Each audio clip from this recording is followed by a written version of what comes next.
সারা দেশে মহা উৎসবে চলছে বরবাদ সিনেমা। শাকিব খানের দুর্দান্ত অভিনয়ে এই সিনেমা অলরেডি শুধুমাত্র 5 দিনেই সিনেপ্লেক্সে আয় করেছে প্রায় 3 কোটি টাকা, যা দেশের সকল সিঙ্গেল স্ক্রিন মিলিয়ে 20 কোটি ছাড়িয়ে যাবে। দর্শক চাহিদা যেখানে তুঙ্গে, টিকিট না পেয়ে যেখানে হুলস্থুল কাণ্ড বাজিয়ে দিচ্ছে দর্শক সমাগম, সিনেপ্লেক্সের সিন্ডিকেটরা বরবাদের শো কমিয়ে এনেছে। আর এতে করেই খেপে গিয়েছে শাকিব খান।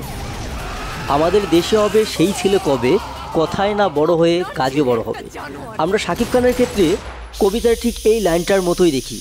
সাধারণত সিনেমা মুক্তির পর কোথাও কোনো ইন্টারভিউ কিংবা সিনেমা হল ভিজিটে যান না শাকিব খান, যেখানে অন্যান্য অভিনেতারা আমরা দেখে থাকি সিনেমা হলকেই ঘর বাড়ি বানিয়ে ফেলেন, যে দর্শকদের সান্নিধ্য পেয়ে কীভাবে দর্শকদেরকে সিনেমা হলে আনা যায়। শাকিব খান কিন্তু ঠিক ব্যতিক্রম এই জায়গায়। বরবাদ সিনেমাও তিনি এরকম কোনো ব্যতিক্রম করেননি।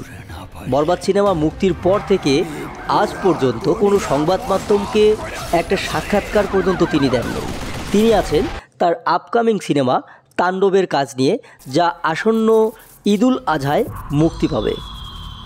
কিন্তু সিনেপ্লেক্সের এমন কাণ্ডে, সিন্ডিকেটদের এমন দৌরাত্ম্যে আর চুপ থাকতে পারলেন না তিনি। এবার দিলেন এক বিশাল ঘোষণা। ঢাকাসহ সারা দেশের বিভাগীয় শহরগুলোতে মোট 20টি সিনেপ্লেক্স তৈরির ঘোষণা দিয়েছেন বলেই বিভিন্ন সূত্র মারফত গণমাধ্যমে খবর এসেছে। শাকিব খান স্বয়ং নিজে এই কথাটি না বললেও তার সংস্পর্শে থাকা লোকজন এটা নিশ্চিত করেছেন বলে জানা গেল। প্রিয় দর্শক, যদি তাই হয়, এটা কিন্তু সাকিবিয়ানদের জন্য বিশাল একটা সুখবরেই বটে। সুপ্রিয় দর্শক, আপনার জেলা কোনটি, আপনার বিভাগীয় শহর কোনটি এবং আপনার বিভাগে আপনি শাকিব খানের এই এসকে সিনেপ্লেক্স দেখতে চান কিনা, কমেন্ট বক্সে জানিয়ে দিন আপনার মন্তব্য, জানিয়ে দিন আপনার মতামত।